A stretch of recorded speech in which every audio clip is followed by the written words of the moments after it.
Welcome back to my room. I'm Melissa, I'm Jen.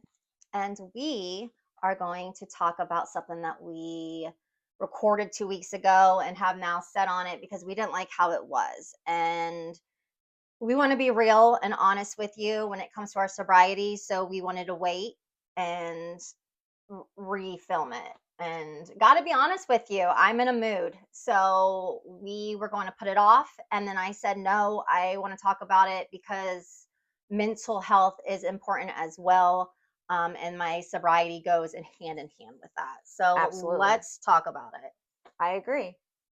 Yeah, me and Melissa are both sober, and my 3-year sober anniversary is coming up. So I know sobriety is a big thing around the holidays, and a lot of people do struggle with substance abuse and alcohol abuse around the holidays. I It think is it's a the tough time. season. I think right now It's it's hard. It's a cold, hard time. it's rainy, it's cold.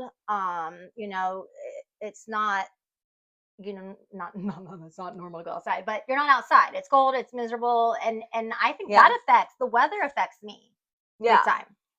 Same. I think too, like celebrations. Some Mhm. people don't know how to celebrate without. I mean, champagne is yay, congratulations, champagne toast. Yeah. Yeah. I think a lot of people don't think that they could have a good time without alcohol. And I felt that way for, oh, really, like most of my Well, life. what's your story? I mean, like what was your Well, breaking point? What was your realization? Why did you want to get sober and why do you continue to get sober? You're going on 3 years. I'm mhm. going on 2 years in February. Yeah, So, that's awesome. no, you're awesome. I love you. I love you. See, you just got to talk about it. And then, You just got to get it out. It's you free got to. therapy. I mean, life sucks. It does. It's hard. It's hard. Yeah. And so yes, why? What was your breaking point? All right, I'm gonna make it fast. I'm Okay, gonna try let's to, do because that is this. like I could go on for days. But pretty much, I am a typical millennial. High school, drank like everybody else, wanted to be like everybody else. Didn't realize until later that my body and me and alcohol do not vibe. um, I have had an issue with it the entire time. I just guess I didn't really realize it. But yeah, I was a heavy drinker for most of my life. I was around it my whole life. It's been celebrated. Everybody thinks it's just super normal. And Hmm. I made a lot of bad decisions when I would drink alcohol, and I just would become a totally different person. And I think I was obsessed with it to the point where it was wrecking my life. Mm. And, you know, How so though? Like hungover, um, relationships, decision, literally all of all of it. it. I'm a nightmare when I'm I feel like heavily I'm loud intoxicated. too, so I'm sorry if I'm excited. Really, I'm the loudest person ever. I mean, there's just so much to it. People that know me know, but basically when I drink, I'm fun for like an hour, and Hmm. then I just become a nightmare. I don't know. Like it takes over your mind, it takes over your brain. I see alcohol as poison Hmm. now to this point because technically it is. I Mm. mean, it alters the way that you think, the way that you feel and act. And yeah, I would just make really, really bad decisions. And I'm not a great person on alcohol. And I think a lot of people have normalized it so much. Society makes you Hmm. feel that, I it's worked hard. normal. Let me have a beer. Yeah, it's We're getting married. celebrated. Let's have a champagne Yeah, toast. I just had a baby. yeah, Champagne. I a mean, lot of people romanticize it, and they put it on a pedestal, and they're like, I deserve this. And it's like, but what are you what deserving? are The you hangover? treating yourself to? Yeah. It's I cost mean, money. You don't feel, I mean, maybe you there's feel nothing. great for 30 minutes or whatever, but I came ultimately for me, there calories, wasn't, yeah, right? I mean, there's that's a nothing. story. Yeah. Well, ultimately for me, there wasn't like one defining moment per se, because um there were so many bad things that had happened that I didn't decide to stop until I was out one night I was out one night at a Christmas party, and I was just like, I'm not having fun. Like nothing was good enough. And I don't think a lot of people understand you're not going to get your dopamine hit after the second drink. Like it's not going to happen. And I think that they're chasing this high that doesn't exist. Mhm. And it's the lie. Like I would believe the lie. You know, in the movies and the advertisements, they all act like it's this like grand, amazing thing. Mhm. You're like, I want that. And, you know, in high school and all that, I guess we had that, but really it wasn't because we're like throwing up in the, you know Uh, what I mean? Like, I mean, I uh, was sick all the on time in Old high school. English and orange It juice. just, it just wasn't fun. Like they make you think it is. It didn't And even it doesn't even taste that great. I no, it don't even doesn't. say it like that, but yeah, I mean, I would it's force myself like to, shots, like literally. that was my thing. I y- I just mean, what could, constantly chasing a good time that was never happening. And ultimately, at the end of the day, I realized I'm miserable. Why mhm. am I doing this? And unfortunately, it took a really long time for me to figure this out. But yeah, I mean, you know, I read that book and Mhm. we can talk about that later. But I read a book. That's on my nightstand. Yeah, Yeah. I read a book and it honestly changed my entire perspective. I wasn't even trying to get sober when I did. It This is just the kind of Christmas happened. party. Yeah, it just kind of happened. Like I have always like wanted to stop drinking, but I didn't think that I could. Mhm. I didn't think I could have a good time without it. I was the person that was like, if we're going to lunch and you told me I couldn't have a drink, I would be able to not have one, but I would feel deprived. Mm. Like you And weren't having as good of a time as if you were having like a yeah, I mimosa. would be Yeah. bummed. I would be bummed. Like that's, I And mean, well, brunch is so romantic. I don't know if I like the word romanticized, but like, oh, well, bottomless mimosas. yeah. Yeah. Yeah, I mean, and I would never be able to have just one. Yeah. I would have like 10. So you're sitting at a Christmas party. Yeah, I was drinking more than everybody else, like always. And I guess I just came to the realization that this night is not going to get any better. It's just getting worse. And So I was bored. Like everybody else was being normal and having fun. And I wasn't having fun. And it's because you're chasing like the lie, the idea mhm. that it's going to get better and you drink more because you think drinking more is going to make it better and it never does. Mm. And I think I finally figured that out, and that was my problem is like I was the girl that would be like, let's take shots, because I would be bored. I'd be like, Mhm. we need to amp this up. Mm. But it's like, what are you doing? You're just blacking out. And did I found this out too? Blacking out is actually overdosing No. And what? Where does this on come from? alcohol. Where is the research on this? Where is this? Harvard? Well, I think he says it in the book, but I'm not sure. But yeah, I did hear that. Hmm. I Hmm. mean, it kind of makes sense though. I mean, you can die of alcohol I poisoning. mean, think about it. If you're blacked out, your mind is Yeah. hijacked. Mhm. You know what I mean? That's really scary. Yeah. And I I mean, was if you're, blacking out a yeah. lot Mm. towards the end of my drinking. And it was like it was kind of gradual because I've been drinking like everybody else, at social events, whatever. And then it didn't get bad until I was in my 30s. Mm.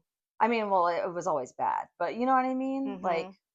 really bad. Um, I decided in my bathtub that I needed to stop. Yeah. Hmm.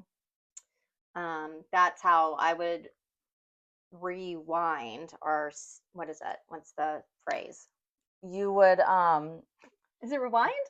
No, unwind. unwinds. Good God. I know. We're like we're in a funk, we're Ah, trying. we're trying so hard right now. I'm trying so hard. And my me time is in the bath where I unwind, Mhm. and I would drink a rum and coke. And this is when I wouldn't have my children. I have the custody of 7 days on, 7 days off. So this is just throwing this out there. I was alone, which is the problem. In my bathtub with rum and coke, and Yeah. I started having two rums and cokes, and then I started having diet coke and rum, Mhm. and then I started having diet coke and caffeine free coke with rum. Mm. So the calories, I was Yeah. watching my calories because I was drinking more. So I had to alter something. And then also it was keeping me up because of the caffeine. So again, so now I'm doing things different so I can drink more and feel horrible the Yeah. next day. So I think too, I just want to say that is really amazing to me and like admirable. mhm. No. We got it, guys. Oh, Admirable, I think, for you to just come to that realization, because I say I came to the realization, but well, sorry, no, you're good. your wall. You're fine. The wall hates me. I'm That's sorry. fine. I feel like for me, I had made so many bad decisions and like a lot of really awful things had happened to me. It took me a long time to finally like get it. Like, hello, we need to stop here. Mhm. And you just like, you were like, no, you realized on your own, Mhm. pretty much. That's awesome. I mean, don't get Because me a lot wrong. of people don't. I've definitely made the stupid decisions while drinking and maybe even altered relationships and Well, stuff yeah. because of it. Yeah. Um, but yeah, and also not only for that, for my mental health that's tied into Yeah. this. I am sad 7 days when my children are gone. I don't have access to them. I'm in this very toxic co-parenting relationship, which sorry, it sucks. Yeah. So sobriety to me, I don't know. It's everything. Yeah. And so like when things are hard, like Hmm. obviously you gotta seek help. Yeah. Life sucks. And so there's doctors out there. I think mental health is such a stigma too, and the Hmm. drinking as well. And so I am medicated. And I don't drink because I want to give myself an honest chance of that being the best version of myself.